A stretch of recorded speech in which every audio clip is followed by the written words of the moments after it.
This podcast is a member of the Place to Be Nation family. Visit us at placetobenation.com, the only place to be in your pop culture world.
Place to Be Nation, welcome back to the next installment of this 10-part series brought to you by PlaceToBeNation.com and Place to Be Nation's main event. I'm your co-host, Scott Criscuolo. We have been counting down here the top 100 greatest WWE superstars of all time. And, of course, this was a project that started over a year ago. It was Memorial Day of 2017 we started the nominations, went through almost the full year. And your input gave us the big list. But we here at Place to Be Nation's main event have decided we're going to let you know what our personal lists were. So we have been counting down our top 100 list of the greatest WWE superstars of all time. Now you say we, you're wondering who the other guy is. Well, I'll tell you who he is right now. He is my co-host on Place to Be Nation's main event. He's the co-host of the Kings of Sport and a myriad of other tremendous podcasts. And last time I checked, I did not get a check from Byron Allen in the mail, Godfather Nate Milton. So what's going on? What is going on, Scotty? And yes, I think in honor of Byron Allen, I might introduce each one of my picks by saying, coming up next. That's how Byron Allen introduced every segment on his terrible TV show, but he's probably got enough money to buy and sell both of us 3 times over. Yes, probably. Yeah, I don't want to anger. I don't want to anger Byron Allen, but yeah, this is going to be a fun week, Scotty. This is kind of like, to use a sports analogy, this is the semifinals of our countdown. You know, this is this grouping of 10. They just missed the cut of being our top 10, just missed the cut of being our champions, but being in our top 20 is no small accomplishment. So I think we're going to have some interesting names here. We might have a lot of the same names. We're getting to that point, but it should be fun. It's absolutely going to be fun. Now, for those that, if you are new to this series, hey, good to see you. Stop. Don't listen anymore. Go back to the PlaceToBeNation.com because this is part 9. So if you're new to us, again, welcome, but shut this one off and go back and listen to the first 8. And, yes, that would be like if you've never seen any of the Marvel movies and you start with Civil War. Like, no, you gotta go back to the beginning. Yeah, you gotta go back to Iron Man Uno. Yeah, because it's not gonna fly. You gotta suffer through Mickey Rourke. You gotta suffer through Thor 2. But it'll get better. Trust us. Yes, it does get better, much better. But if you have been listening, hey, how's it going? This is part 9 of our 10-part series. So we are bringing you tonight numbers 20, as Nate said, numbers 20 through 11. So clearly we are not dealing with your everyday run-of-the-mill jobber. We are definitely, as I've been saying, probably the last 2 episodes or last 2 parts, we are in the cream of the crop. And tonight we're going to have 10 guys that clearly cover the NJPW spectrum comfortably.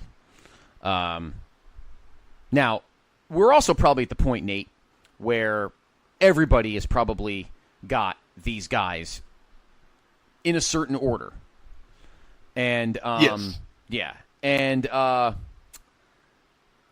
would say it's comfortable to say that you and I, as you said, will probably have roughly this, probably in the same group. It doesn't necessarily mean that we all have the same guys, but again, we're in the top 20 now, so we're not actually, we're not screwing around here with, run-of-the-mill guys. We're in a level now where we can comfortably debate,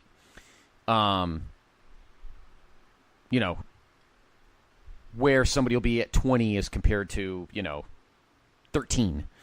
So we're gonna have a lot of fun this evening, brother, because we got some fun guys.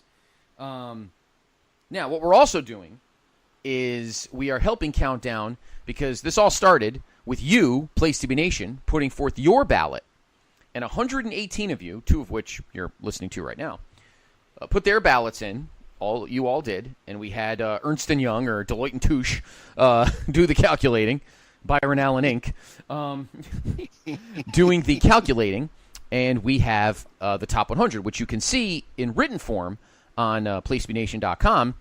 And we've been following along because we're kind of curious to see what the overall fan composite numbers were as compared to what you and I had. So tonight will be very interesting. I'm actually looking forward to seeing what we have for what the Place to Be Nation fans have. Because, I think it's safe to say they may be close, but we'll see how close. What do you think? I think there's probably about 10 to 15 guys, Scotty, that most reasonable people, would have in their top 20. Some lists might skew a little bit towards the older stars. Some lists might skew a little bit more modern. But I think in general, there's probably a consensus of 10 or 15 guys that are in everybody's top 20. Right. And the interesting things are, A, who are the 5 guys that I might have in my top 20 that you might not have, but also where do we rank these guys? Because my number 1 might be your number 15, and we could make a good argument either way. So I think we're in this home stretch, and we're going to see if we can bring it home like Justify, or if we'll fall by the wayside like another horse, Gronkowski. Yes. From this week's past mistakes. Yes. Yeah. Exactly. So, what other wrestling show gives you Triple Crown references? I know. I agree. Right? Pretty impressive. All right. Why don't we dive in? We shall begin. I'll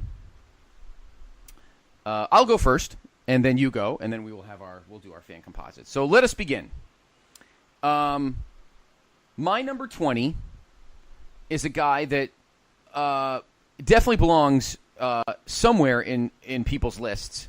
But I don't want to say he's controversial because he's not. He belongs in the list. It's just a question of where you weigh him based on his strengths and weaknesses. And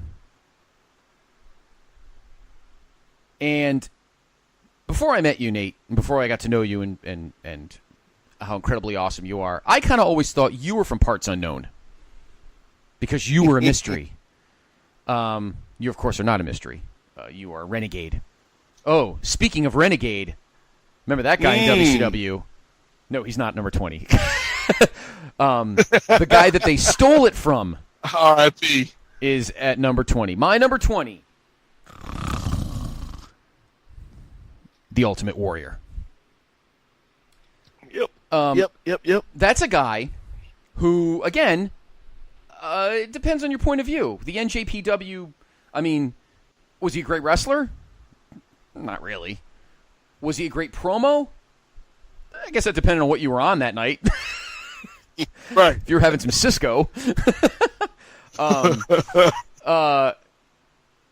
did he captivate audiences? Absolutely. Yep. He's one of those unique guys, Nate, that are hard to ignore, but hard to grade. But in the general scheme of things, this is a guy that you can't ignore. No. In terms of, one of the greatest of all time. He was a mainstay in the Attitude Era. He tried to get into the Attitude Era, that didn't work. But he's a mainstay in the Federation Era. Obviously involved in one of the greatest storylines ever and one of the greatest WrestleMania main events ever. But yeah, he's probably a guy that's difficult to discuss because he was not like the greatest wrestler on the planet. No. And his promos, again, kind of depends on your point of view. But it's safe to say that just from a character perspective, this guy cannot be ignored as one of, for me, the 20 greatest of all time. And that's why I have him at 20. That's a solid pick. I've obviously had the Warrior a little bit lower on my list, but he was certainly up there for me as well. When you talk about that match with Hogan at WrestleMania, probably still maybe one of my top 10 WrestleMania matches ever for me personally. The character was undeniable. The man is a bit controversial, as you alluded to. Yes. But there's a reason why, that character was still well remembered, even when he came back, right before he passed, and was welcomed so warmly by the audience because they had that connection with this guy. And even his terrible WCW run did not diminish what he brought to the table. And he was also a guy that, as a fan of world-class wrestling, world-class championship wrestling, I was a big fan of the Dingo Warrior. And back then, it's going to sound crazy, but I thought he might have actually been a better in-ring performer in world class than he was when he got to the WWE. Just because he was a little bit more athletic, I think, than in those younger days, and maybe a little bit less jacked, shall we say. Right. I got no problem with that pick. Yeah, I mean, we say that about his work rate, but this is a guy who never really had a bad big match. Let's look at his WrestleMania matches. WrestleMania 4, the match with Hercules isn't horrendous. It's not great, but again, you're working with what you're working with. WrestleMania 5, Rick Rude, one of my favorites. Their match at SummerSlam, even better. In fact, the match at SummerSlam might be one of my 5 favorite matches of all time. I absolutely love that match from SummerSlam 89. WrestleMania 6, obviously, speaks for itself. WrestleMania 7 also speaks for itself against the Macho Man. And, obviously, the WrestleMania 12 match, I forgot who he wrestled, and we don't talk about that in open circles anyway. But he has great SummerSlam matches. Obviously, his business practices are a little flaky. He bugged out twice in his career. But I feel like he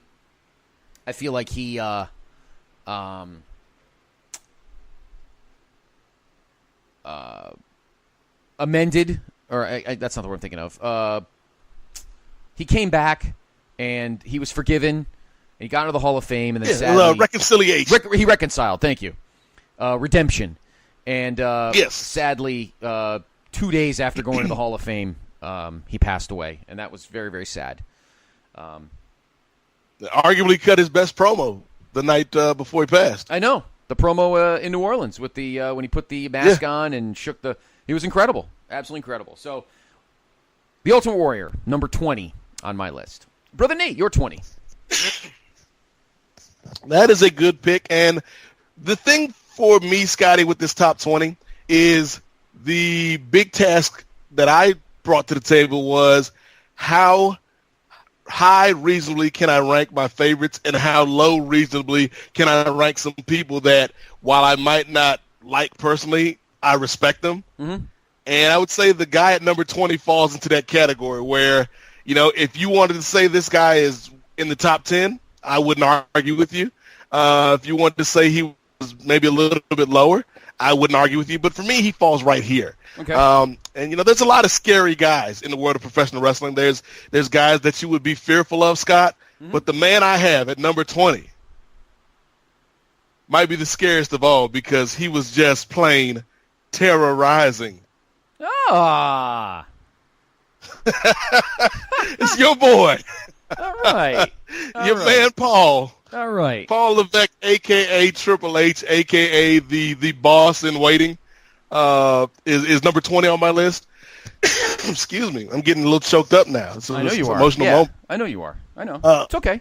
But, it's okay. And like I said, I could see if others would have him higher on the list. You could make a certain argument for that. The reason why I have him at number 20 is because, A, there were some guys that I valued a little bit more. But also, to me, Triple H is someone that I think it's kind of hard to judge his career. And, you talk about judging the Warrior and kind of separating some of the controversy from the guy, from the in-ring performer. And with Triple H, it's like he's, to me, is one of the first wrestlers that I remember in the era where we as fans began to know behind-the-scenes stuff about the industry. Mm-hmm. Like when the Click and all of that stuff, that was when the curtain was kind of pulled back for me as a fan. When we're hearing these behind-the-scenes stories and how people are behaving and various attitudes and whatnot.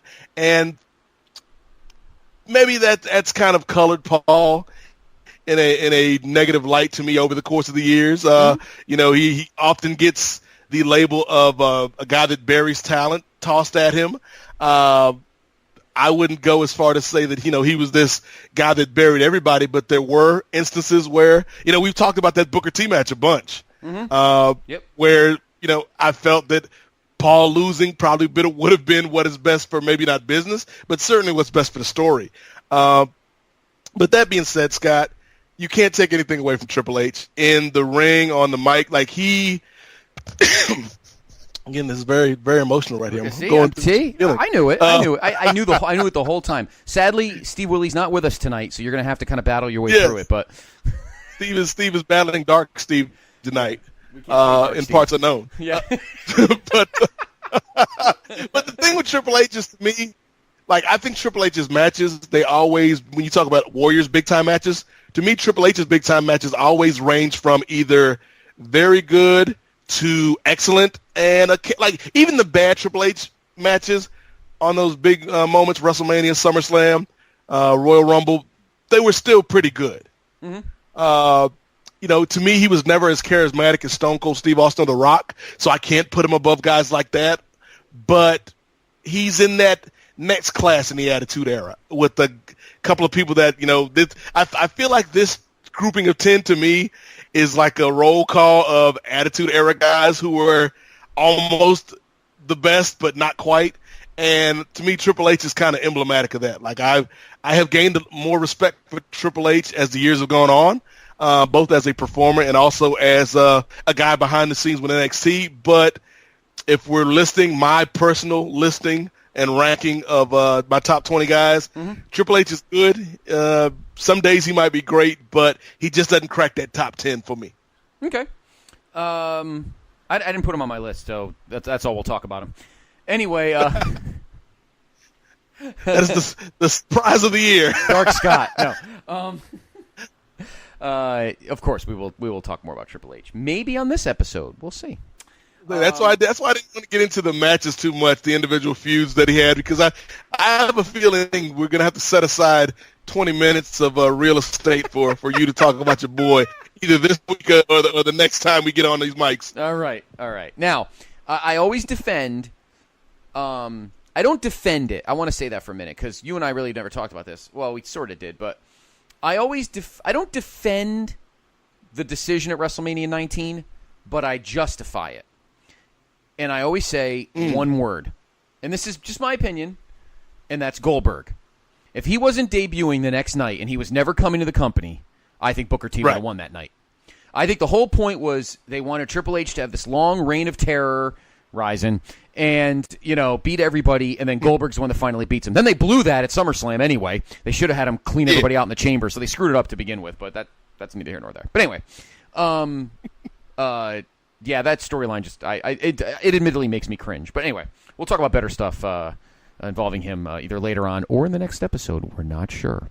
All right, here's what the Place to Be Nation fan composite had at number 20. This guy was on 113 ballots, so 5 people did not have him, which I think is kind of a crime. He was as low as 89, and get this, as high as 1. Wow. Somebody had this guy, and I know who it is because I see it, had him as number 1 on their list. You and I have already, I'm pretty sure you and I have both had him already. I know I've had him already. The man from San Diego, California, number 619 himself, Rey Mysterio. Yep. So somebody had Rey Mysterio at number 1 on their ballot, which that's not stupid. If they feel that way, that's fine.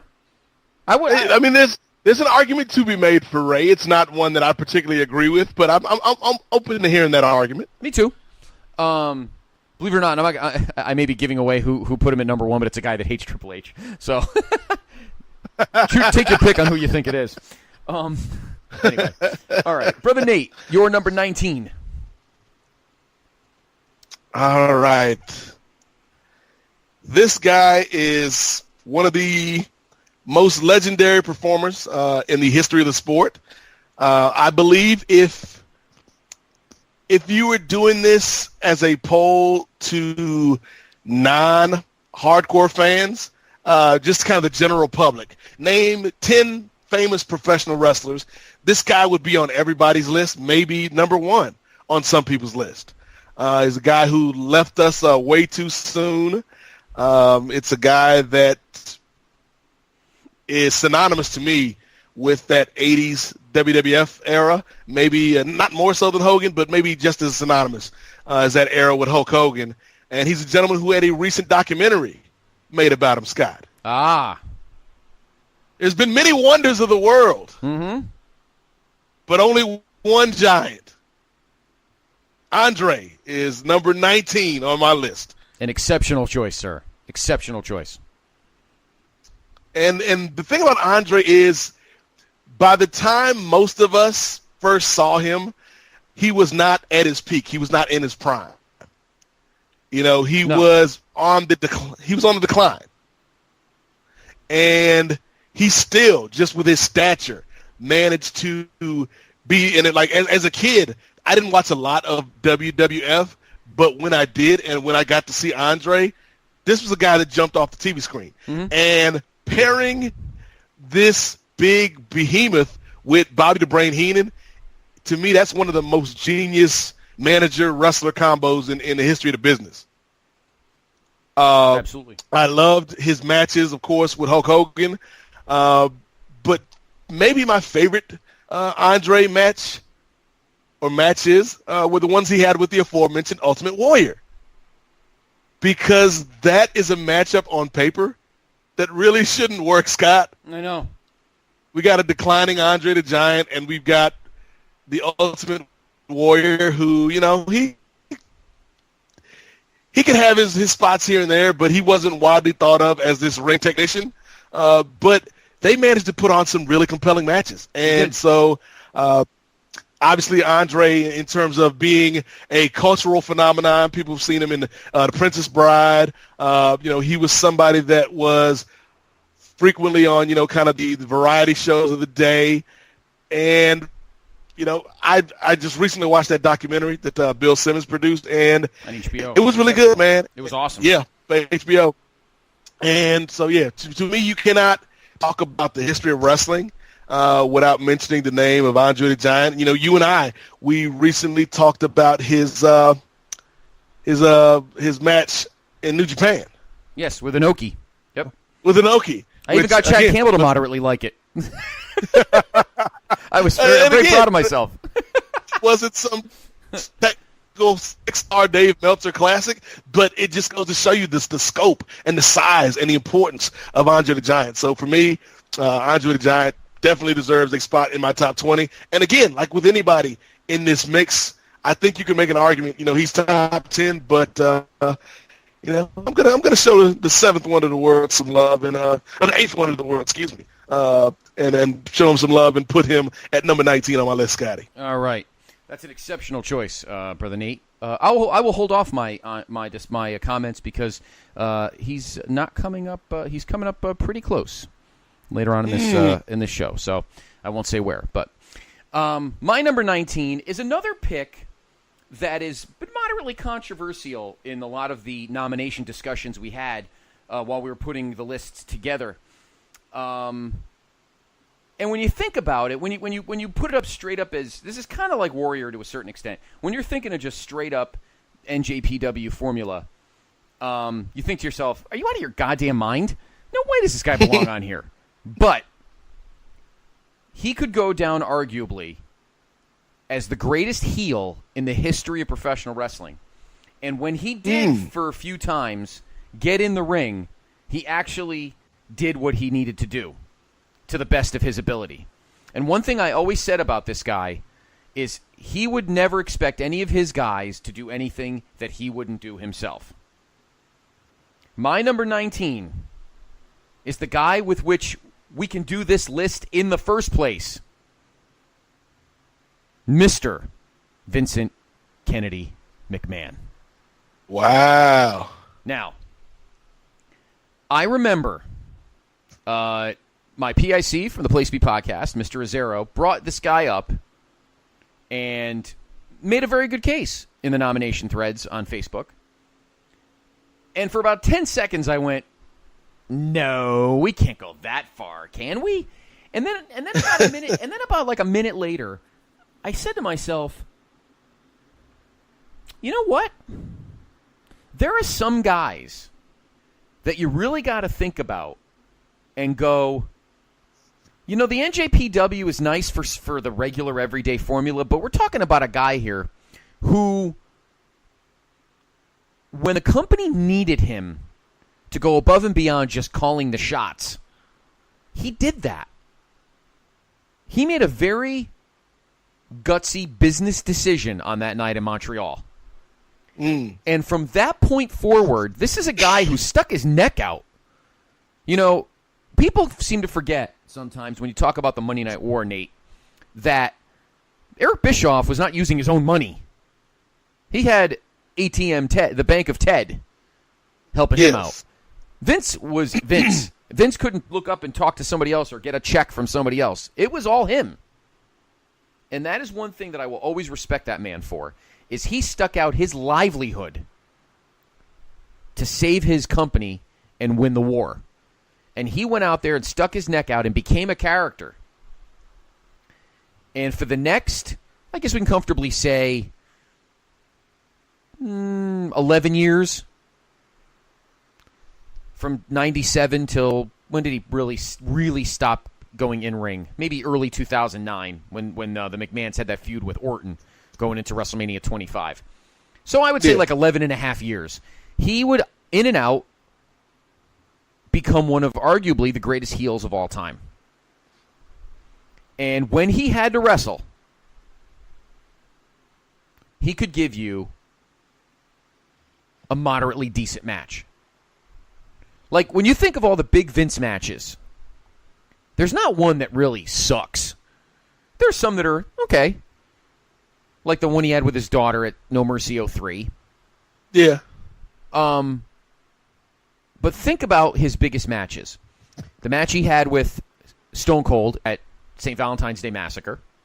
The match he had with Shane at WrestleMania 17.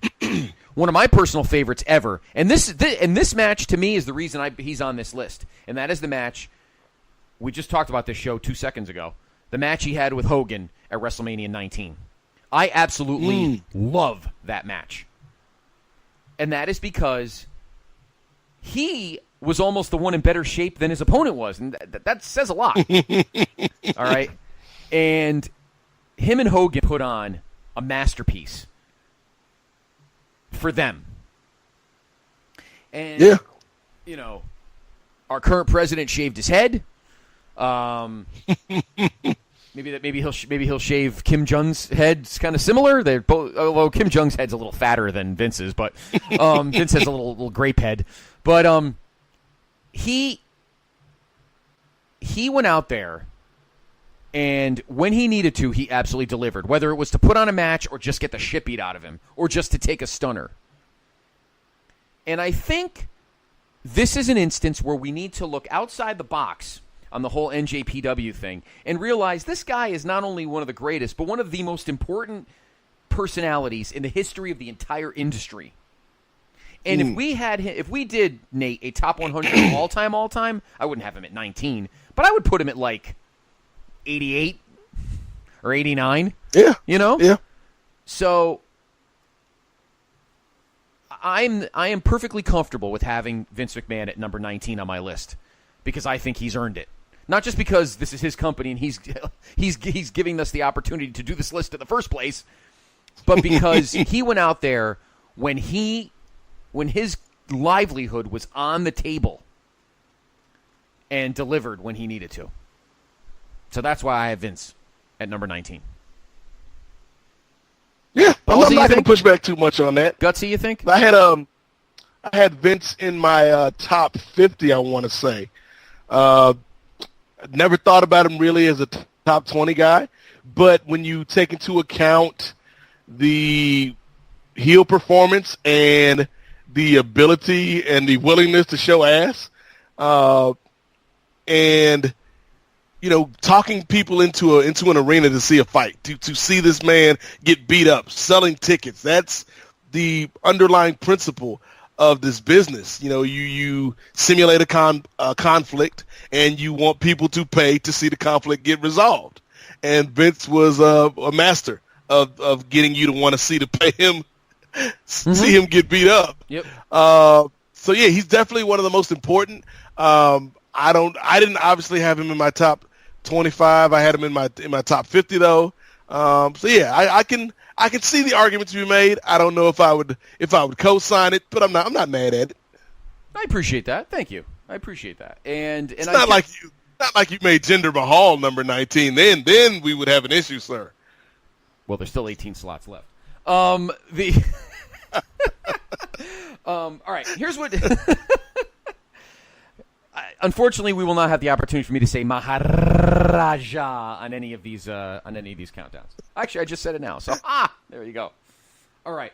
Here is the Place to Be Nation fan composites number 19, a guy that both you and I have already had. He was on 110 ballots, so 8 people didn't put him on. He was as low as 75, as high as 3. Former World Wrestling Federation champion in 2 different eras. And maybe he'd be our next president. Never know. Mr. Bob Backlund. Yep. So I think I had him in the 20s. You and I had him close, right? Was he the one we had exactly? I think we had him. We both had him on the last episode. Yes, I had him at 27. So, all right. My number 18, and this is a guy that's easily on everybody's top 20, maybe in some cases top 10, maybe in some cases top 5. He was the second WCW bullet shot out of the gun in the Monday Night War after the Big Show. Arguably, maybe the greatest Intercontinental Champion of all time. Rarely has a bad match. Has changed his personality so many times and changed his gimmick to a certain extent and is still awesome. And he's actually, Mr. Milton, a champion in another company. Yes. For he is the current, as we are recording this, New Japan Intercontinental Champion. So he's an IC champ somewhere else. My number 18, Y2J, Chris Jericho. Yes. What can you say? From the debut that night in Chicago, August 9th, 1999, to his return in late 2007, to the awesome feud he had with Shawn in 2008. There's nothing this guy has never done wrong. He is an incredible worker. Maybe he was part of a political game in 2002, but he undoubtedly has come up with some wonderful moments in the ring, promo-wise, and as we all know, he has had match after match after match after match after match of greatness. And he put over guys when he needed to. When he put over your boy Kofi at, Night of Champions 08? Right? Was it Night of Champions? Yeah, Night of Champions 08. There's really nothing you could say. I don't think we really have to do much discussion over it. He belongs in the top 20 at minimum. Yep. And some of us may have him in some of our listeners may have him in the top 10. Maybe somebody has him at number 1. We'll have to check and see as we keep looking at the fan composite list. But it's Chris Jericho, Brother Nate. I don't think there's really any discussion here. Yeah, and I will save my thoughts because I have him later on. Might be this week, might be next week. But yeah, you cannot knock this man's work ethic. One of the best characters and one of the most memorable debuts of the past 30 years or so. Right, exactly. We'll see where he is. I don't think we've mentioned him yet in the fan composite list, so I guarantee you he's higher. Brother Nate, you're 18. All right, Scotty. I talked about Triple H earlier. Mm-hmm. one of his nicknames is the Game, Scott. Yes, he is. And I don't know if you're a fan of playing card games. I am. But you don't want to play cards with this next man on my list because he cheats. You want to play 21, Scott? He's got 22. You want to play blackjack? He's got 2 of those too, Scott. Uh-huh. Of course, I'm talking about one of the greatest heel performers in the history of the business, who also is the master of one of the most famous finishing moves in wrestling history.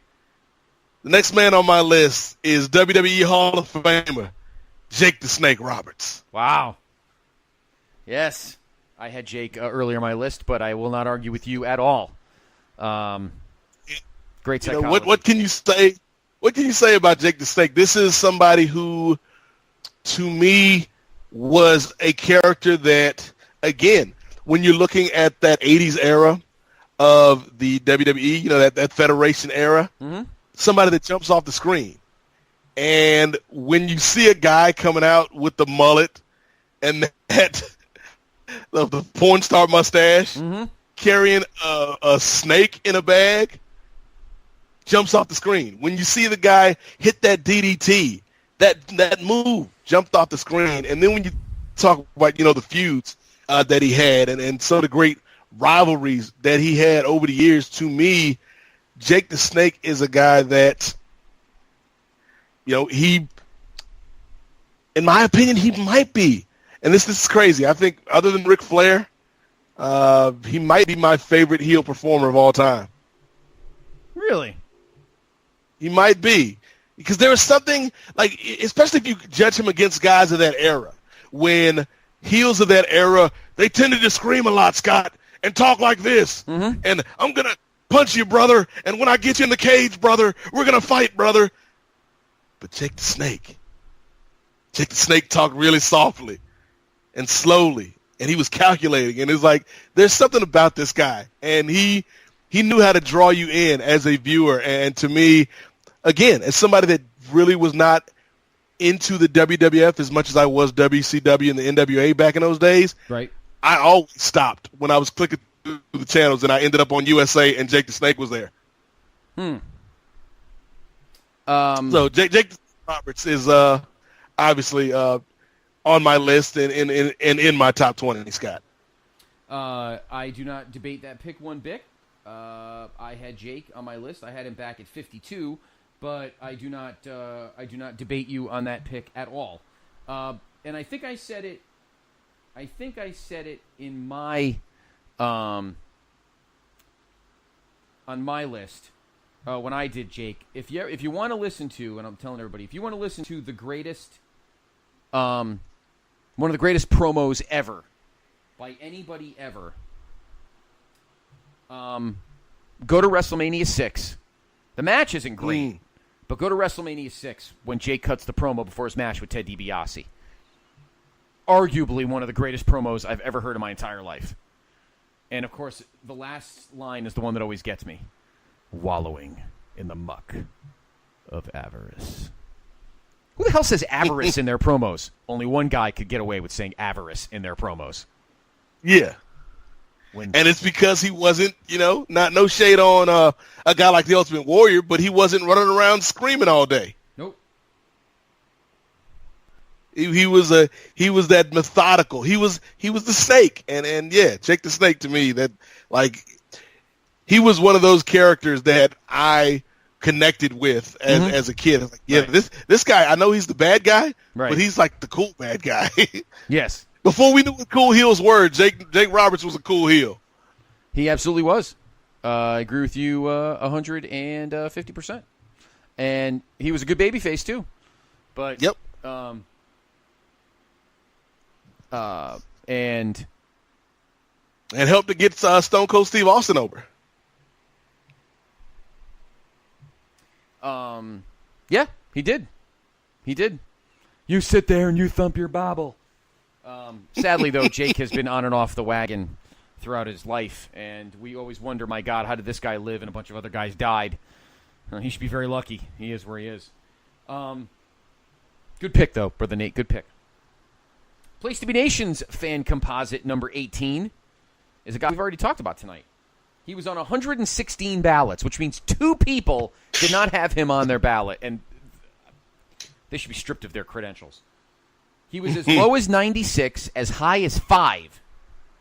And I'm actually going to go right into him because he is actually my number 17. Okay. So I will hold off who it is because you're up next with your number 17. So you do your number 17, and then I will tell everyone who the fan composite 18 is because he's my 17. So go ahead, Brother Nate. Floor is yours. Okay. Your number 17.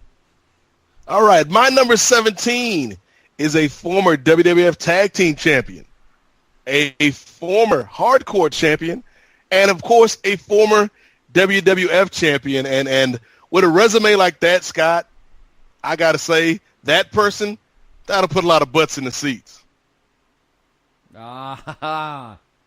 Because my number 17 is Mick Foley, a.k.a. Mankind, a.k.a. Cactus Jack, a.k.a. Dude Love. That is a tremendous pick. Of course, I already had him. I didn't have him too far behind. I had him at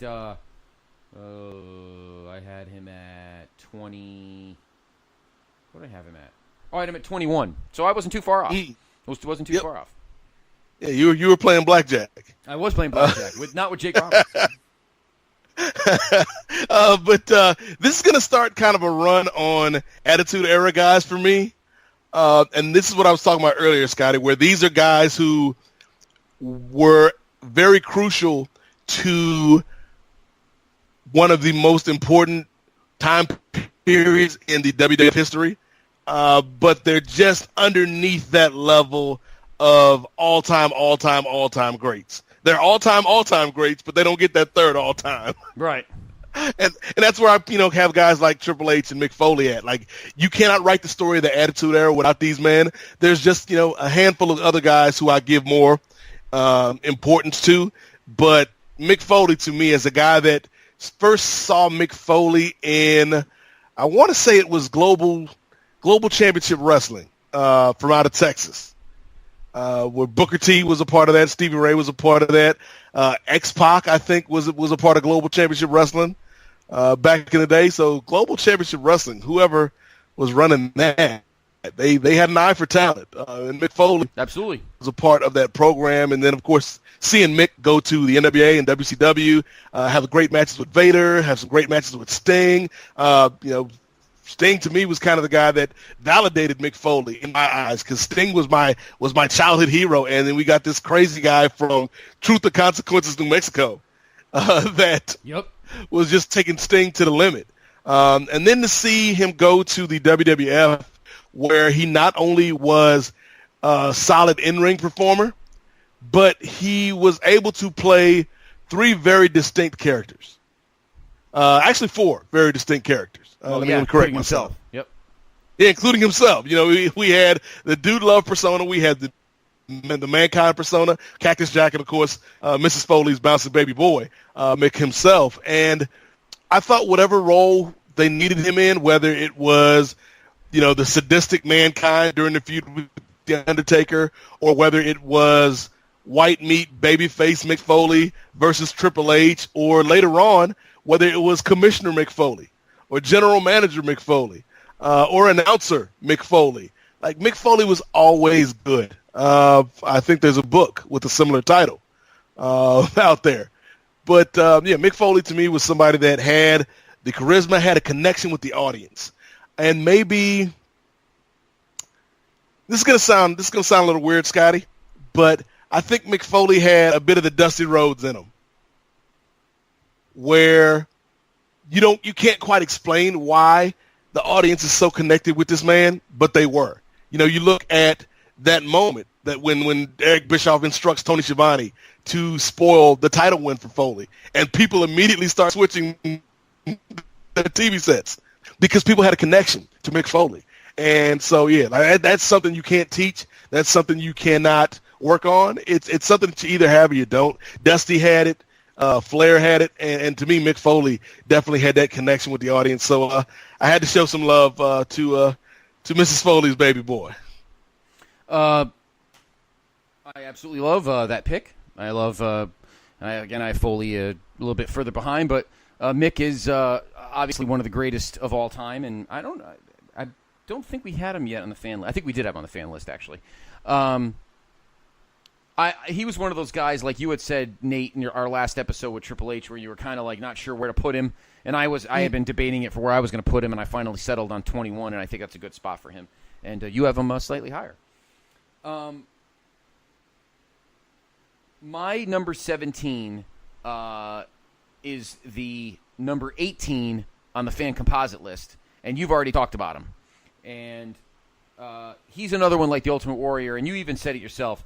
This is a guy where you don't bother with NJPWs because he'll take the NJPW and shove it up your ass. And that is, of course, the boss, Andre the Giant. Yep. It's fucking Andre. There's nothing left to say. I mean, this is a guy, Nate, who just always had that presence of being the man. And yes, we as kids did not see him until close to the end of his career when he was barely movable. And that's one reason why I actually kind of picked that match on our other show, Place to Be Nation's Main Event, as our New Japan Classic match pick when I did that pick with him and Inoki in 73. Because I wanted to talk about an Andre match where he's not lumbering around doing one suplex and a bunch of headbutts. So, and then you watch him on some of these. You watch the Bill Simmons documentary that was on HBO, and you saw some clips, and you're like, wow, this guy was amazing in the 70s. Amazing how he could move around in the ring. So if you want to use the NJPW in, for like 1978 or 77, it works. And let me tell you, his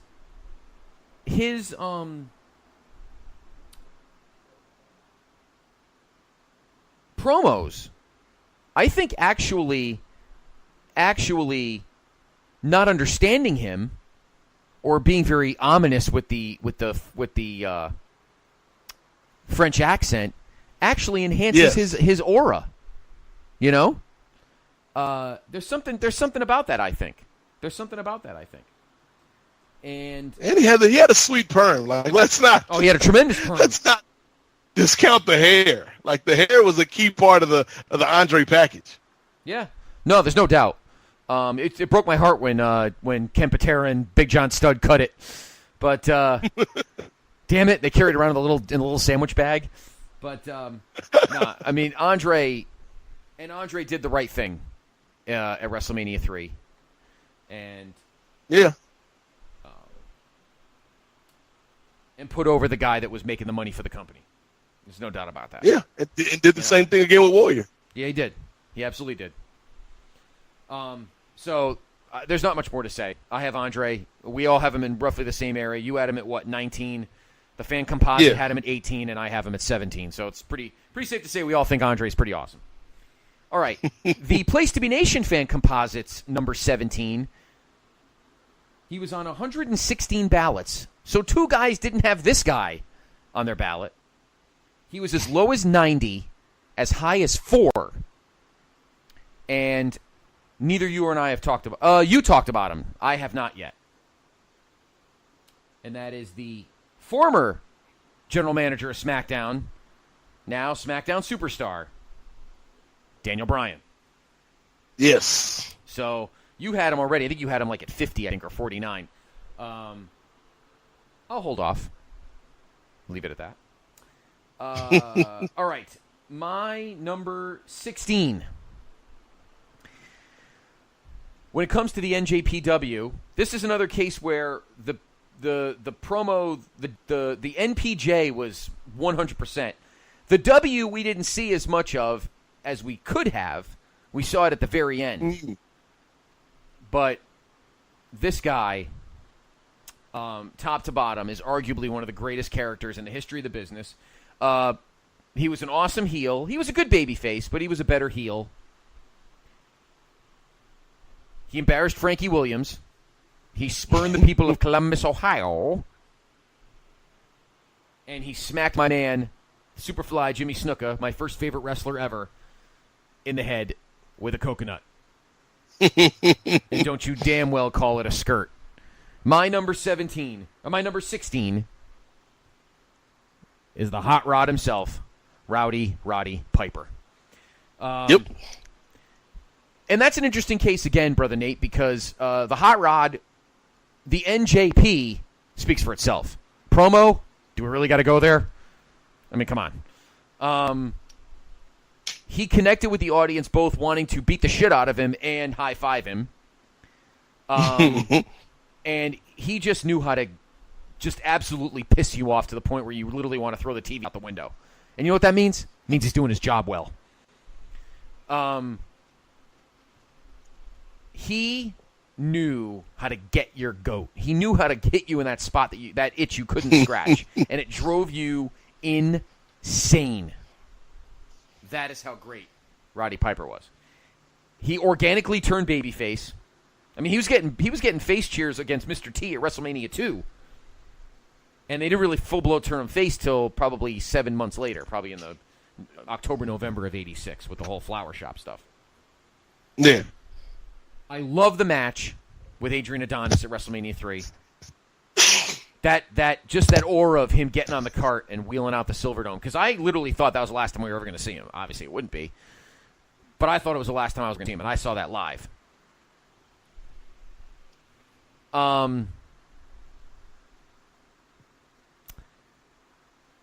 We didn't really get to see the work rate part of the Hot Rod, sadly, until WrestleMania 8 when he wrestled Brett for in the Intercontinental title match at the Hoosier Dome. Yep.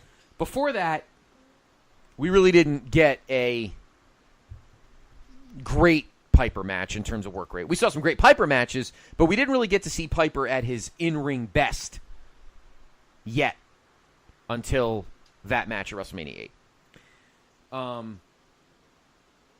But my moment for me, why I love Piper so much, war to settle the score, February 18th, 1985 at Madison Square Garden, world title match against Hogan, and that's where you first see the New York City Emerald Pipe Band and the bagpipes. Now, Brother Nate, entrance theme is one thing. Yes. To have a pipe band walk you out, that's the shit right there. You don't touch that at all. And the brawl after the match, and Piper, and the fucking cops are everywhere. I mean, Brother Nate, for 1985, this was chaos, and it was utterly fantastic. Mm. And as much as you can give Hogan a lot of credit for that, a good hunk of it goes to Hot Rod. And I would watch, if you haven't seen it yet on Facebook, on the network, watch the WrestleMania Rewind episode about WrestleMania 1, and you'll get all of this. I know some people may have him higher. There were other guys that just belong higher than him, but this is a top 20 easily. And if anybody has him in the top 10, I would not argue with him. My number 16. Yeah. You said some people may have him higher. I am one of those people. Okay. So to quote Robert Downey Jr. from Tropic Thunder, what do you mean, you people? I got to see that again. I definitely, Oh, that's a great movie, by the way. The director's commentary might be the greatest commentary track I've ever heard. Oh, really? Nice. Because Robert Downey Jr. stays in full character through the commentary. Oh, nice. Because I think there's a line in the movie where he's like, I don't drop character till I do the DVD commentary. And he keeps the character through the commentary. It's quite entertaining. Oh, that's awesome. But, I've got Piper coming up later, either this week or next episode. So, I will reserve my thoughts on the true, original Hot Rod until I get to him. Okay. No problem. Brother Nate, your number 16. My number 16, another stalwart of the Attitude Era. This is a gentleman that, by all rights, could have easily fallen into the realm of bad, gimmicky character in a time where the WWF/WWE was going through a bit of an identity crisis. But he survived those early years and went on to not only become one of the most memorable characters in the history of the business, but also to have some of the most memorable matches on the biggest stage in the WWE. And that, of course, is the dead man, The Undertaker. Ah. Of course. No argument out of me. You can't have a top 25 without mentioning that man, Mean Mark Callis. Shout out to the Skyscrapers. Right, damn right, Skyscrapers. Big, Evil Red, Texas Red, was that his name in? Yes. He was Booger Ray. Which is a terrible. That's a terrible nickname. Oh, jeez. But Undertaker could have very easily been, a comedy gimmick that was kind of a remnant of the early '90s, Scotty. And he surpassed that. Like he could have easily be remembered like the Berserker or Mantar. Yes. Or one of those type of characters. But because of his performance, he elevated what could have been a throwaway gimmick. And, I think the combination between him and the late, great Paul Bearer was great. I think the rivalry with Kane was something that elevated both men. But then we almost got two stages of The Undertaker. We had the first half of his career. Then we get to the second half of his career where he's American Badass and, he's less of the mythical character, but then he somehow comes back around to it and becomes this WrestleMania special attraction legend. And to me, Scott, it's that last 5, maybe 10 years of Undertaker's career that cements him this high on my list because he put together some of my favorite WrestleMania matches, and I was never a guy that was super high on The Undertaker in ring. Like I always thought he was a good wrestler for a big guy, but in the matches against Shawn and the matches against your boy Triple H, I thought even against Brock Lesnar in the match where he ultimately lost his WrestleMania streak, I thought he performed brilliantly. Like you go back to the HBK match and where he almost killed himself, literally, and he was able to finish the match and his legend just grew from that, even to the point where they brought him back out for another match at this year's WrestleMania, and it wasn't a great match, but it was, it was cool for what it was. We got to see him come out, and if he can do it next year, they'll probably do something similar again because he has become a staple of WrestleMania. He has become a staple of the WWE, and because of that, he is going to be a staple on my list. So shout out to the dead man. One of the all-time greats. There's no debate about that. I will reserve my Taker comments for when I get to him. All right, the Place to Be Nation fan composite 16. This guy was on 116 ballots, so 2 people did not put him on. He was as low as 96 and as high as 3. I've already mentioned him on my list. I think you did too. You may not have yet, but you may not even have him at all. I'm not sure. But it is our current Universal Champion, the Beast, Brock Lesnar. Yes. I had him in the 20s. I think you shut him out, didn't you? Or have we not mentioned him yet? I had Brock earlier. I think I had him in my 30s. Okay. I have to go back and double check my list. Okay. But yeah, he was on my list. Okay.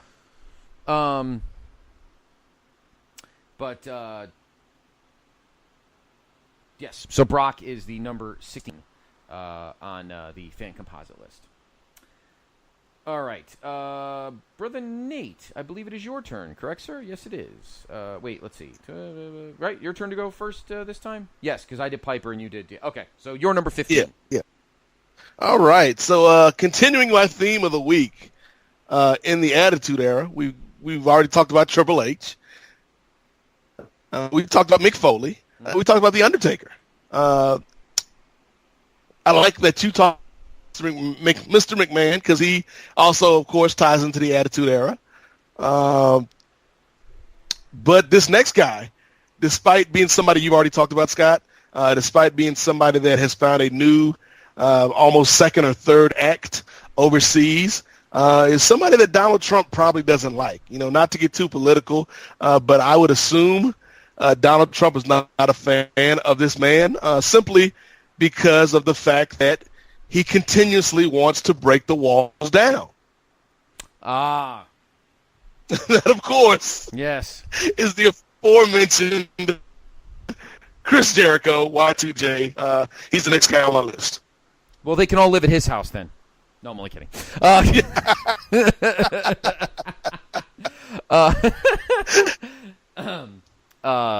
Well, of course, I'm not going to. No debate here. Of course, I had him earlier on, but please, the floor is yours.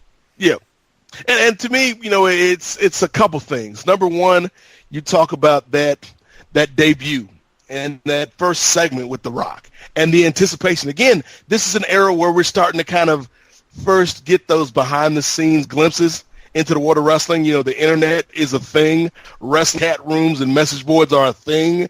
And, where people are starting to wonder, is Jericho debuting this week? Is this the week Jericho's going to show up? And we get the countdown, and Jericho comes out and has an interaction with The Rock. And The Rock actually, talks about Juventud, which is still one of the funniest things to me in that entire segment, that Juventud Guerrera got a shout-out. But it's not just the entrance and the theatrics. It's that this guy was an all-around guy. You talk about that NJPW. He scores, to me, on each and every one of those categories. Great in the ring, great on the mic. Maybe the most evolved character in the company. This is a guy that had a couple different iterations of the Jericho character, whether you're talking about him being a babyface or being a heel. And, he's really one of the guys that made, the kind of the corporate heel in vogue when he started wearing the suits and talking proper and acting above everybody. And then we get, the most recent iteration of Jericho with The List, which added another wrinkle. Like, to me, Jericho is a student of the game, and he was also somebody that always kept evolving. He wasn't satisfied to just allow the character to become stale and just play the hits, which is something, like if I were going to take knocks on somebody like an RVD, who I really like and has been on my list, it would be that, an RVD match now is just pretty much an RVD match from 10 years ago, just slower. Mm-hmm. Like, there's not a whole lot of evolution, and that's no slight against RVD. I still love RVD. But Jericho is somebody who, even though he can't go as physically at the level as he used to be, in his prime, he finds a way, whether it's a tweak in the character or a way he applies a move or a different way that he can get folks excited in a fight. With the stuff we're seeing in New Japan right now, this is another evolution on the Jericho character.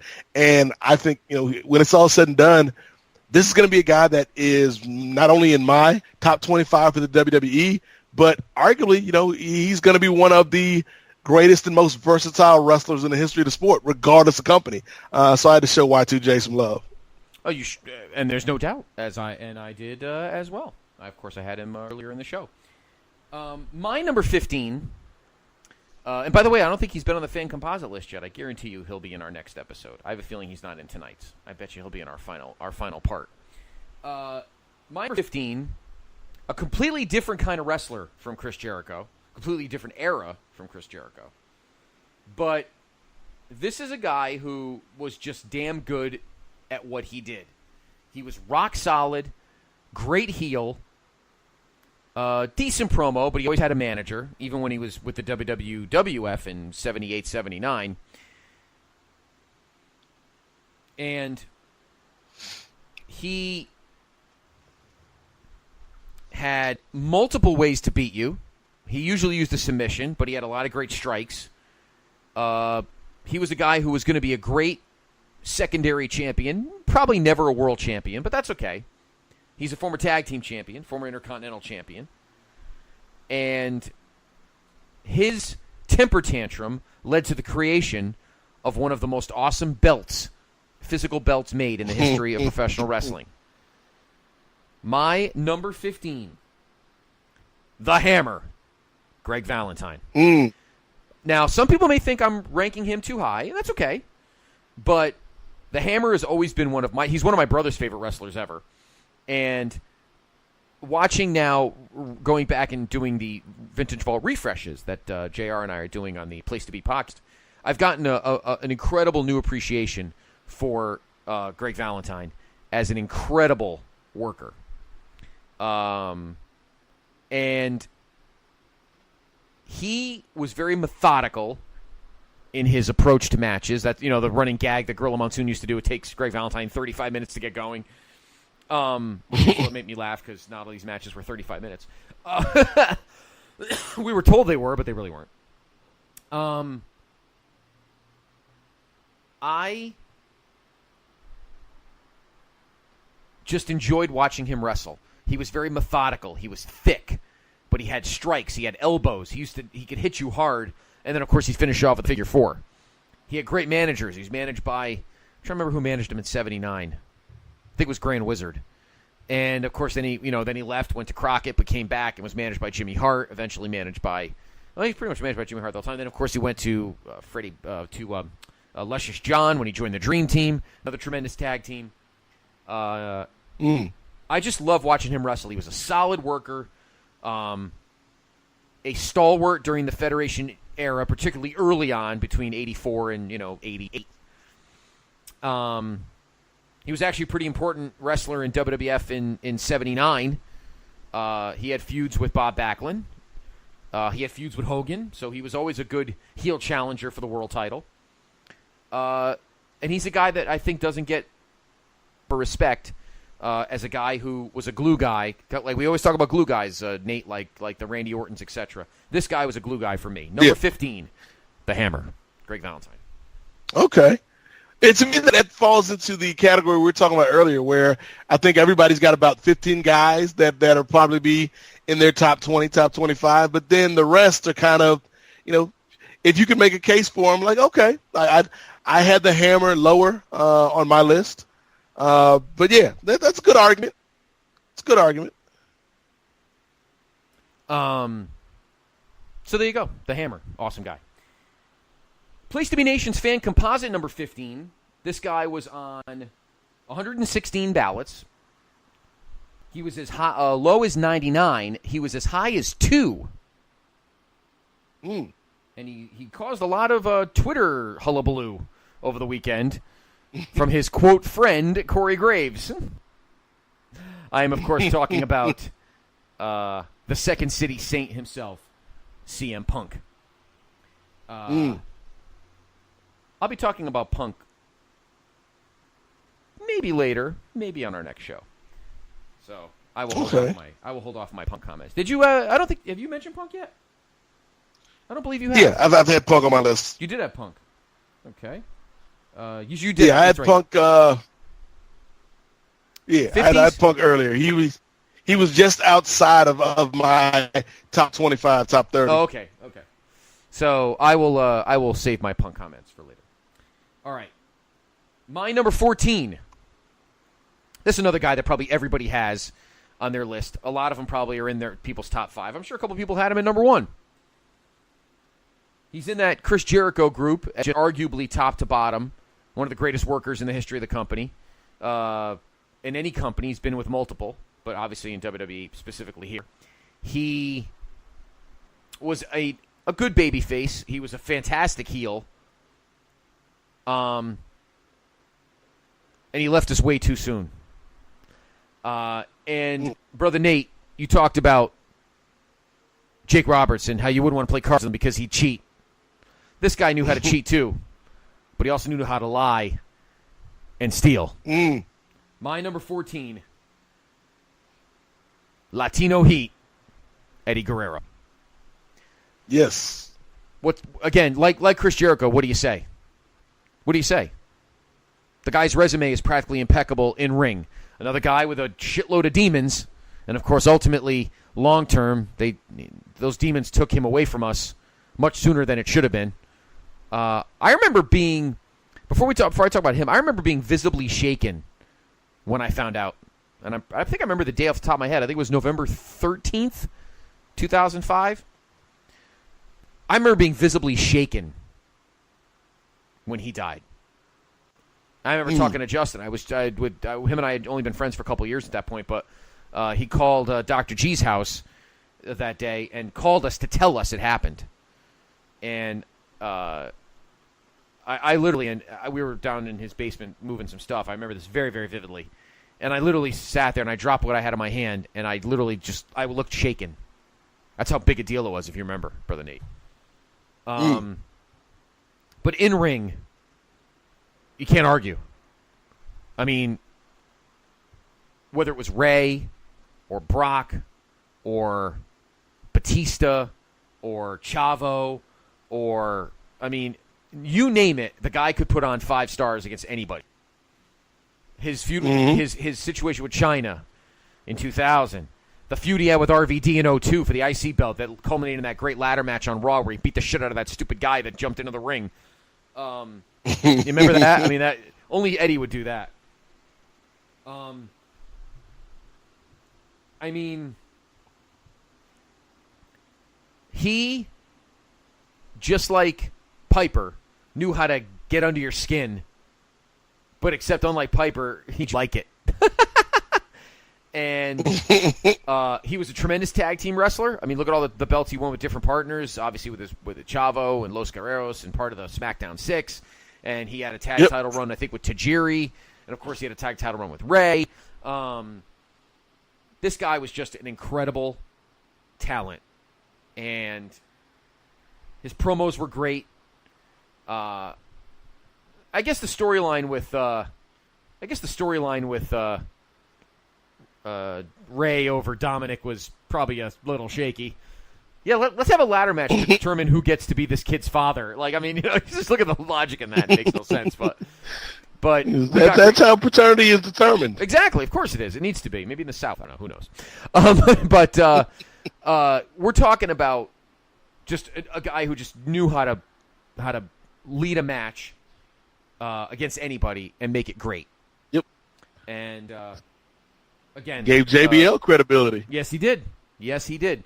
I mean, that may be one of the most disgusting blade jobs of all time at Judgment Day 04, when he kind of like Vince the year before. I think he cut his temple and I think his brains fell out.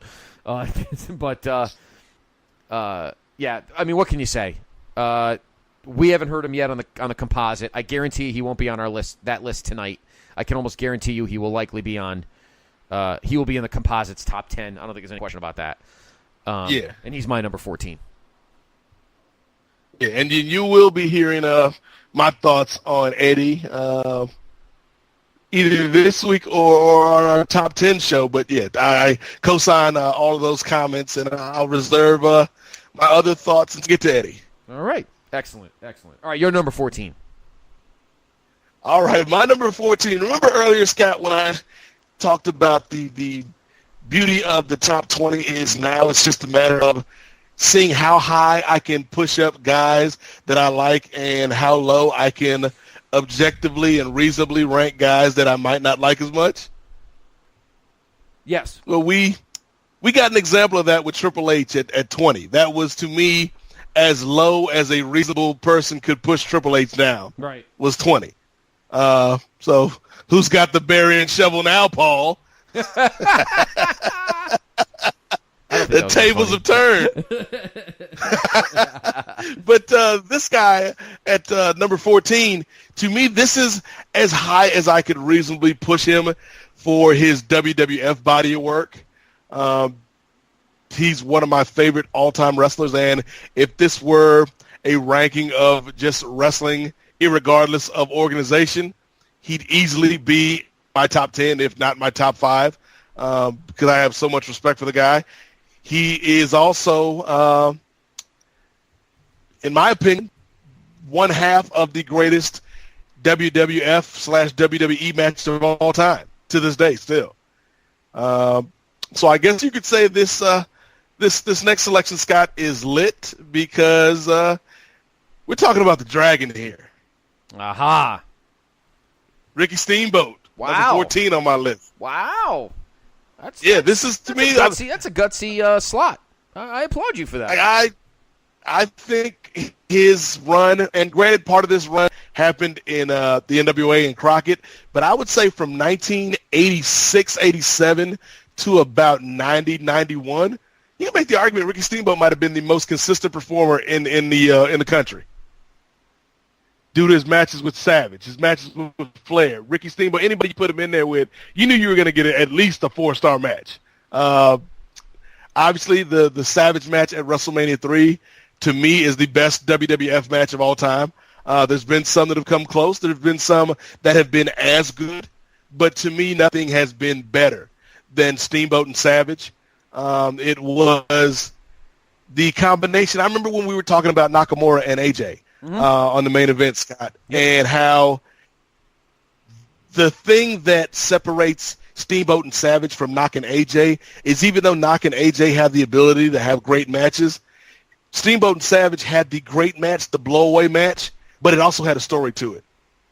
It also had stakes, and you had a character in Savage that you hated and a character in Steamboat that you rooted for, whereas AJ and Knock really didn't get that going until recently. The other thing with Ricky Steamboat is, and I think we see it now more so than ever, Scott, it's hard to be a babyface. And yes, to me, Ricky Steamboat is one of the top 5 or 10 babyfaces ever. You know, he was somebody that didn't need to go heel to get that support. He didn't need an edge to him, so to speak. He was just a dude that came out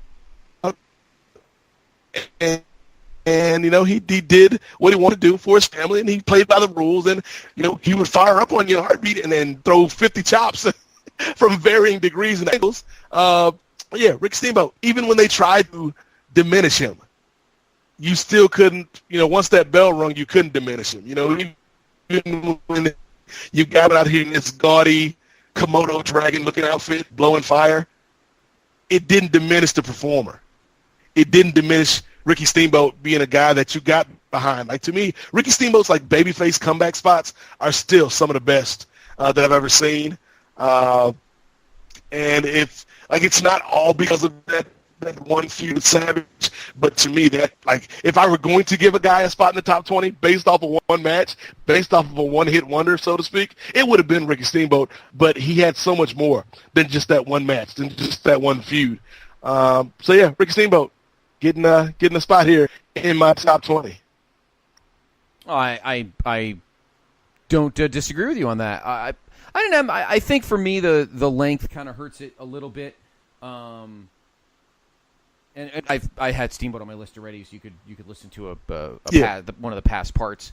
I love Steamboat. If this was top 100 ever, he'd be in my top 10 easily.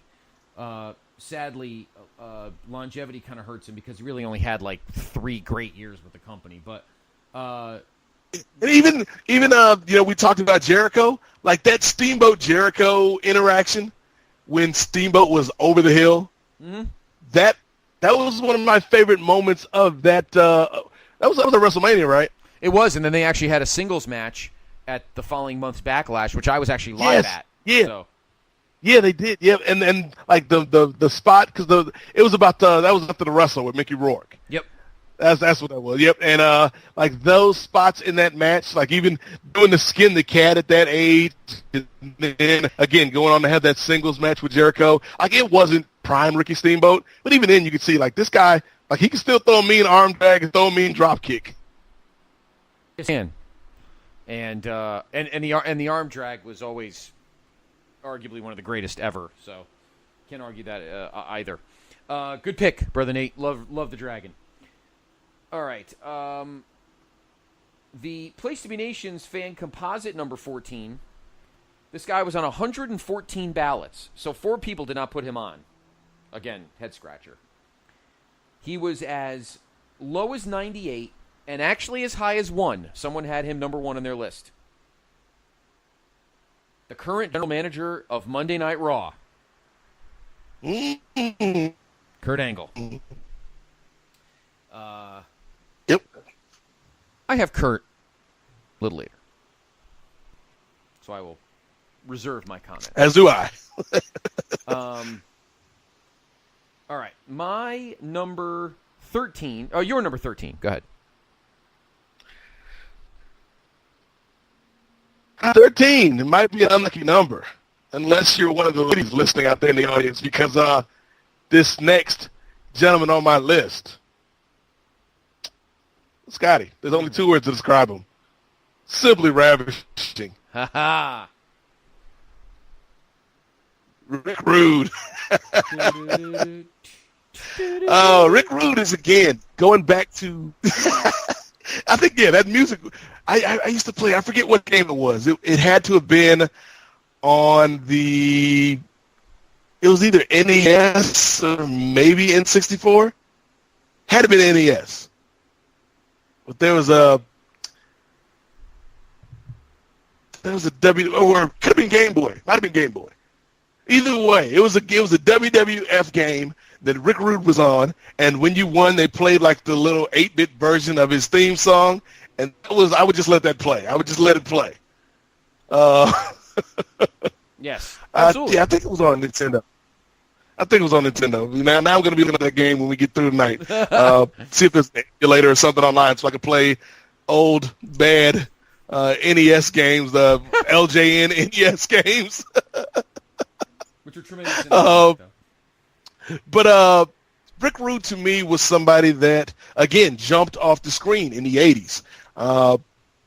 We talked about how he helped the Ultimate Warrior along. I think some of those matches that they had were much better than they had any right to be. You know, you can give some of the credit to Warrior for learning and keeping up with Rick Rude, but I give the lion's share of that to Ravishing Rick Rude for being able to bring the best out of his opponents. It's funny because Jake the Snake is another guy who had a really good feud with Ravishing Rick Rude, and I just think that this was a guy that had a little bit of everything. You know, you're talking about that NJPW scale.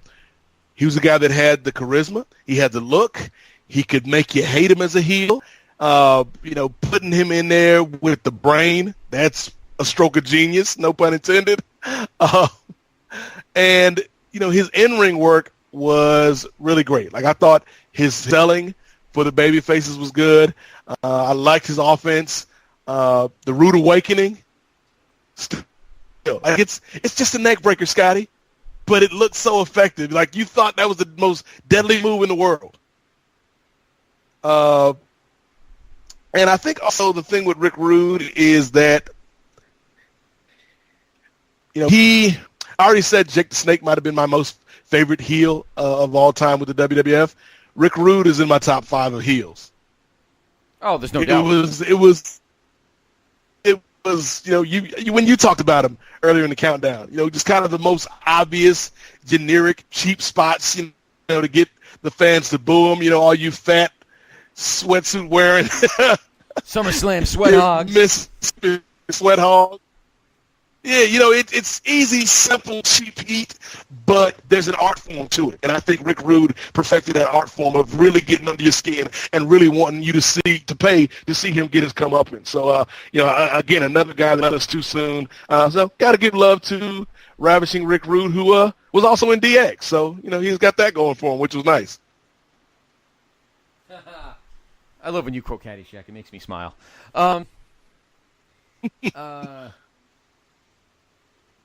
Yeah, I mean, Rude is a landmark heel in the history of the company. Again, another guy that left us too soon. I hate saying that a lot, but fortunately, it happened. I think the higher up the countdown we get, the more we might have to say that, though. I know. That's the other lousy part. But again, you can check out my comments on Rude on one of the earlier episodes. I think I had him in the 30s. And he's just that damn good. There's a few that are that damn good. You remember who inducted Rick Rude into the Hall of Fame? His son? No, that was perfect. I don't remember.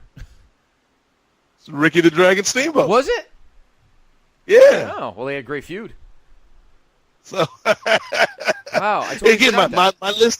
my list is symmetrical. It all comes full circle. Now we have to find out who did Ravishing Rick Rude induct that you have next. No. Sadly, that didn't work. James Ellsworth. It all comes back to Ellsworth. James damn Ellsworth. All right. All roads lead to Ellsworth. Yes. My number 13 is a guy who belongs on the list because he's in ring, probably one of the greatest guys in the history of the company. He suffered injury at like the worst time of his career because he was in his peak, and then out of nowhere came back and was active again.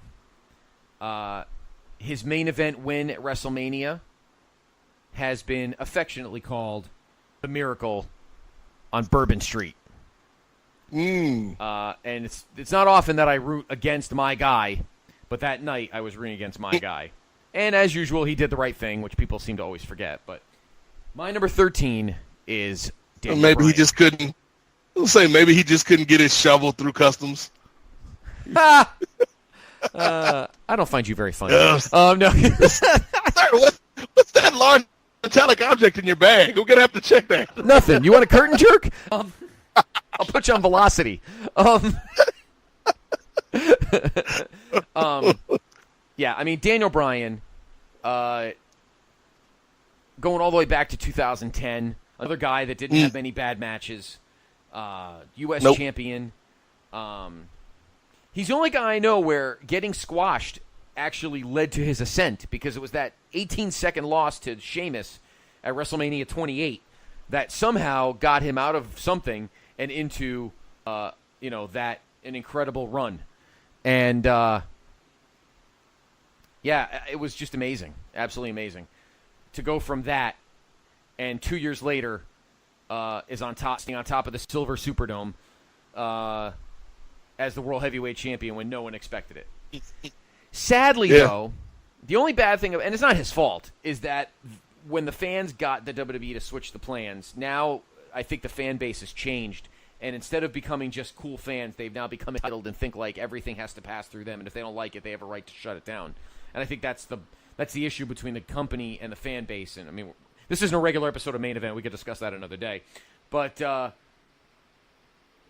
is why he is so polarizing. And the fact of the matter is that there's not many guys I think that can get the pop like Steve Austin did. And when Steve Austin comes out now, he still gets the pop. Daniel Bryan is probably right now the only guy that comes close to the Steve Austin pop. Because he's that beloved and he's that good. And we've had 5-star matches up the wazoo. One of my favorite matches of this decade, and I laud it constantly, and if you haven't seen it, it's from a forgotten pay-per-view, but if you haven't seen it, I highly recommend seeing it. And it was him against CM Punk at Over the Limit 2012 for the WWE title. Arguably one of my favorite matches of this decade. And I highly recommend finding it. Or you can find it on the network, obviously. But I recommend going to the network, going to that pay-per-view, and watch that match. It is awesome. Awesome. They had a couple matches on pay-per-view, but they were awesome. And, again, it's that forgotten run, even though it's one of the greatest world title runs ever. And that match, just to me, is just how awesome Daniel Bryan is when he's in the ring in a perfect situation. And just so endearing to the fan and captures your imagination.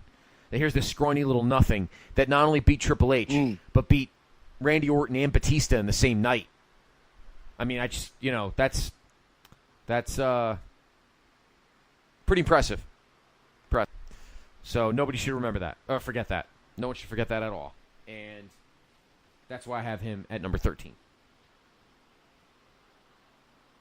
Okay, yeah, obviously I had Daniel a little bit lower on my list, and I'm pretty sure a lot of the voters probably had Daniel in their top 10. Like, it would not surprise me, because there's a lot of love out there for the GOAT, if you will. But yeah, I have no problem with that. Certainly, he's almost like a modern day Mick Foley in the fact that he had that connection with the audience. But he's obviously a better technical performer than Mick Foley. So, yeah, no problem. No beef for me with the pick of one Daniel Bryan. Oh, thank you. Excellent pick. And we obviously haven't heard from him yet on the fan composite list. Speaking of, the Place to Be Nation fan composite list number 13 is a guy that I've already talked about.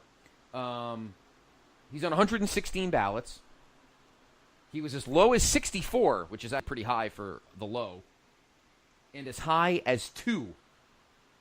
And I just talked about him, Eddie Guerrero. So interesting. Yep. Like it almost passes me that he's that low. Me too. I thought he'd be top in the composite top 10 for sure. Yeah. All right. Am I up? Is it my turn for number 12? Yes. Let me see. 20, 19, 18, 17, 16, 15, 14, 13. Yes. My turn. Number 12. We have finally gotten there, Brother Nate. We are finally there. Do we have 30 more minutes in the show? Yeah, I think I could suck the rest of the Wi-Fi out of this my neighborhood for this one. I'm not even gonna sugarcoat it. My number 12 is indeed my King of Kings, Triple H. Before I go any further, I just want to let me repeat again. I have him at 12. 12. Brother Nate. That's actually a surprise. I thought he was gonna make your top 10. All right. The number of people. Are you ready for this? There was 116 or 118 ballots. You know how many people ranked Triple H higher than me? This, and I counted it. I have witnesses. You know how many guys had Triple H higher than me? 17. Wow. So you can all put that in your pipe and smoke it. 17 people. 17 good, smart wrestling fans had Triple H higher than I did at 12. In fact, somebody I think had him at 2. Clearly not me. Now, obviously, I could seriously go half an hour, but I don't think anybody would want to deal with that. All I'm going to say is your comments earlier, Brother Nate, were actually right on. He has been at both ends of the spectrum in terms of really great matches and real entertaining. It's more, it's funny. It's like really awesome matches and real entertaining stinkers. You know what I mean? Like, even if the match was bad, you couldn't take your eye. And, of course, the one that I always refer to is his match with Scott Steiner at the 2003 Royal Rumble. That match is awful, but it's so ridiculously, entertainingly awful, you can't tear your eyes away from it. Now, the match the following month with Scott Steiner is just dull and horrible, and I admit it. But Triple H was a guy who, a great supporting player in the Attitude Era. He's not Rock. He's not Austin. I've never said they were. I never said he was. But he deserves more credit for being a tremendous heel and a really good wrestler when he needed to be. And look, at a time in the company in the mid-2000s when things were a little shaky, both money-wise and talent-wise, Triple H was the glue heel that kept things together and supported the baby faces. Now, before we go into the whole tirade about the run in 2003, you talk about Booker, Nate. Think of the guys he feuded with in 2003. All right? Scott Steiner, Booker T, Kevin Nash, Goldberg. Not exactly Shawn Michaels. Now, and I'm not knocking Booker. And that feud could have gone differently, I think, if Goldberg had never come in. I think Booker would have definitely won that match. No doubt about it. But here was a guy who took a lot of crap from people. Normally didn't give a shit, and I applaud him for that. But where he was needed and when he was needed, he was there. And for a guy who everyone says brings out the golden shovel, think of how many consecutive WrestleManias he put guys over. when he needed to. Put over John Cena. He put over Chris Benoit. Yep. He put over John Cena again. He put over Batista. He put over Randy Orton. From beating, put over The Undertaker. Well, you don't really put The Undertaker over, I guess.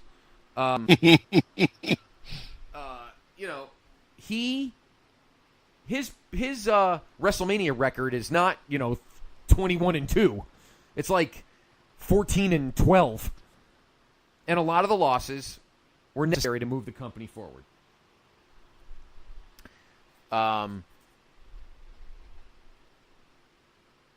And he is a bigger glue guy, the biggest glue guy probably that anybody ever is scared to admit.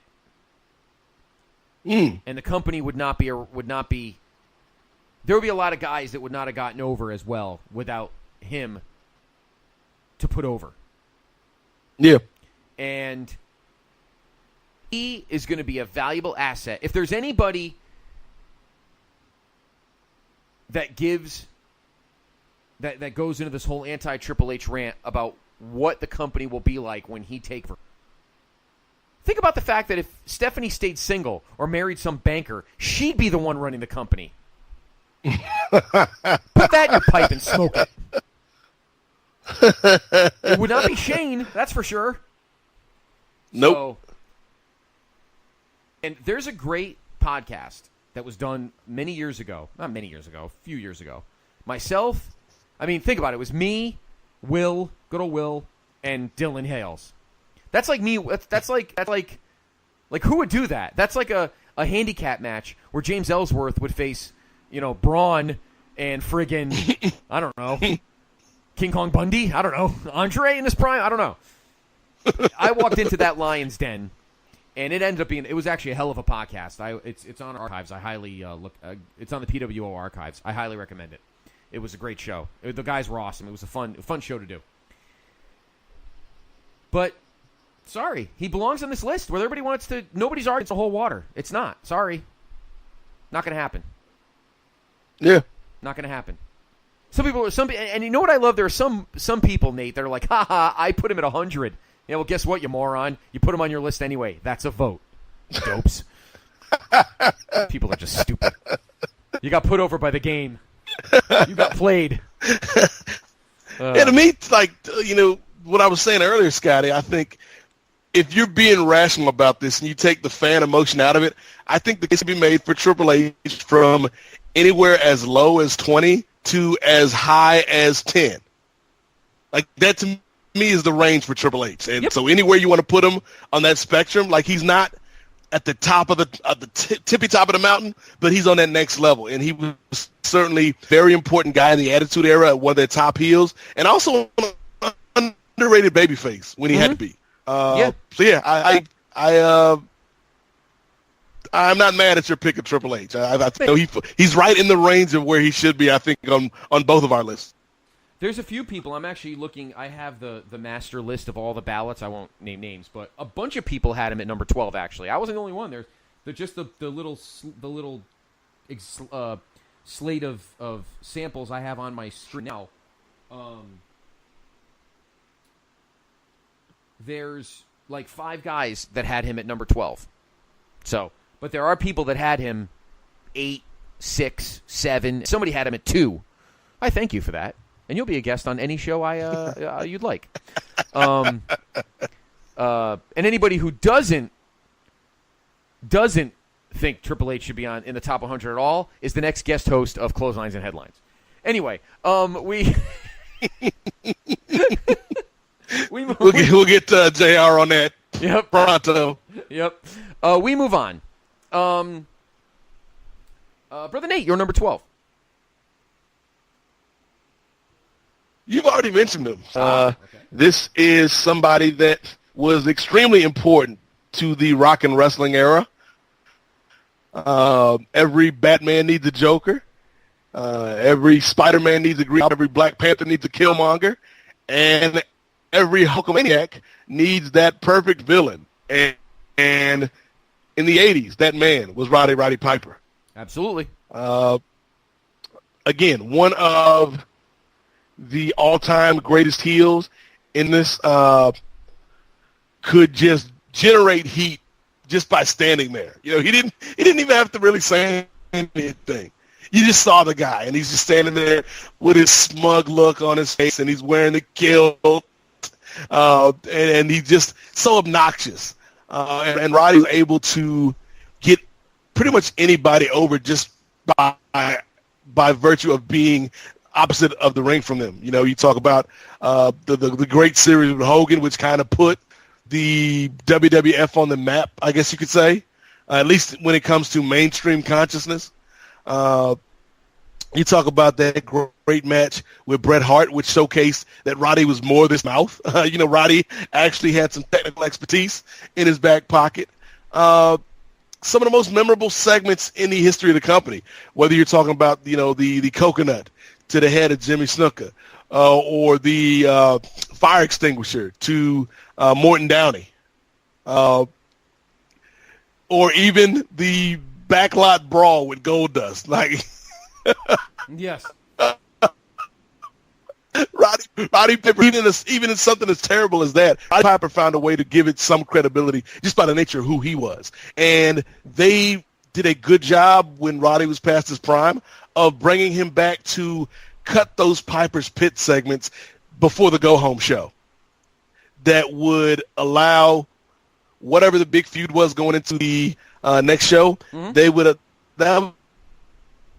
allow him this stage to really get their points across, and Roddy was a great moderator of that. And let's not forget how revolutionary Piper's Pit was. And we've seen no shortage of imitators from that concept in years to come, in the years after that, whether you're talking about the Cutting Edge or, you know, Miz TV or Y2J. Like, everybody had their segment, but Roddy Piper was the one that really put that type of segment in the WWE.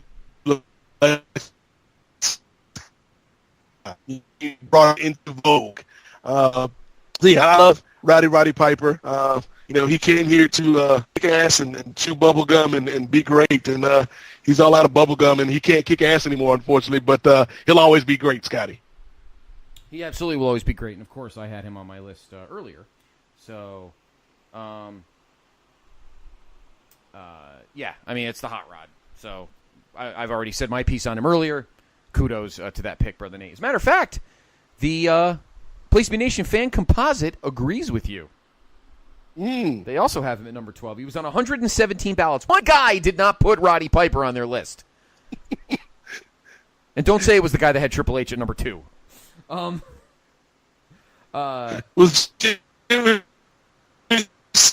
voting on this? Yeah. He was as low as 81 and as high as 4. That is the hot rod. So, all right. Brother Nate, your last one of the evening. Your number 11. Yes, the final member of my list. And remember, Scott, all of my choice have, there's a bit of synchronicity with my selections. And the first man I mentioned tonight was your boy, Triple H. And I think it's fitting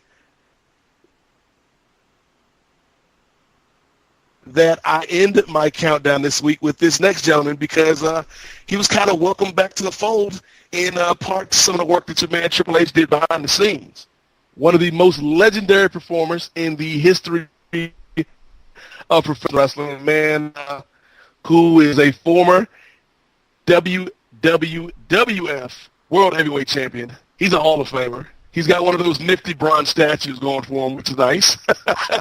And he's unfortunately no longer with us, but he will always be a living legend. The last man on my list tonight, number 11, just missing my top 10, Bruno Sammartino. Da Brun. I will withhold mine. He will be in the next. He will be on my next episode, but. It's Da Brun. Yes, I mean, you cannot write the history of this company without this man. And you talk about the popularity, particularly in the Northeast, with those Italian fans. what Bruno brought to the table going to Madison Square Garden. The feud with Larry Zbyszko, when Zbyszko turned on his mentor, and then how that was one of the hottest feuds at the time. The cultural impact of Bruno. And it's funny because we talked about this earlier when we were, in earlier stages of our countdown, talking about guys like Pedro Morales. The WWF used to do big business kind of marketing to certain groups, whether you're talking about the Puerto Ricans or whether you're talking about, in this case, that Italian fan base. And Bruno still resonates to this day. And, we saw it when he passed away, how he was remembered, an outpouring of love, particularly in the Northeast, New York, Philly. Those fans had such an affinity for Bruno Sammartino. Bruno Mars. I didn't know Bruno Mars was named after Bruno Sammartino, which is crazy. Not either, actually. There's nothing that connects Bruno Mars to Bruno Sammartino in my mind, but the fact that, this kid was a fan of wrestling, and that's what he, eventually picked for his stage name. It's like, yeah, this is a guy that even if he was a bit past our prime, Scotty, or a little bit before our time, should I say, when we were coming up as kids, we knew about Bruno Sammartino, whether it was our uncles or our fathers or our grandparents, they took Bruno Sammartino. And then with the advent of the internet and the network now, you can go back and look at some of these classic matches. And, yeah, this is a guy to steal Tony Stark's quote about Captain America in the first Avengers movie. He's a living legend who actually lives up to legend. I felt that, it was close. I almost put Bruno in my top 10, but he just barely missed that cut because there were some guys who I thought meant more to me personally and meant more to the current state of the WWE. But again, you cannot write the history of the company without mentioning this man multiple times. So Bruno Sammartino is going to close out my list tonight, Scotty. I'm going to withhold my comments because I will have De Bruyne in our final part of the series. So my number 11, another guy who was an incredible part of the Attitude Era. He came in a little bit later on. Kind of midway through the Attitude Era, I suppose, had some just amazing matches with amazing guys. Left, spent a decent amount of time with another company, but the prodigal son has come home. He is in the Hall of Fame, and he is our current general manager of Raw. And he brings the 3 eyes everywhere he goes. My number 11 is Kurt Angle. He was one of those guys that came in late 99 when the company needed to really beef up the mid-card in terms of work because, for most of 98, 99, the main event was really solid, but the mid-card was just full of garbage. There was just one lousy worker after another. And after we got, Jericho and then, the first one, and then Angle debuted in November of 99, and then in the beginning of 2000 we had the Radicals, and then by the middle of 2000 the roster top to bottom was the best it ever was. Kurt was a great heel, but boy could that guy wrestle, huh? Damn could he wrestle. And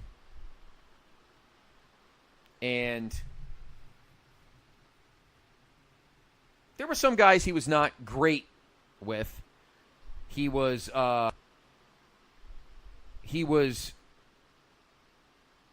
his matches with Triple H were never tremendous. There was one guy he didn't have a lot of not a lot of great chemistry with, but he did have good chemistry with Rock. He had great chemistry with Austin. Obviously, him and Brock had great matches. Him and Shawn had amazing matches.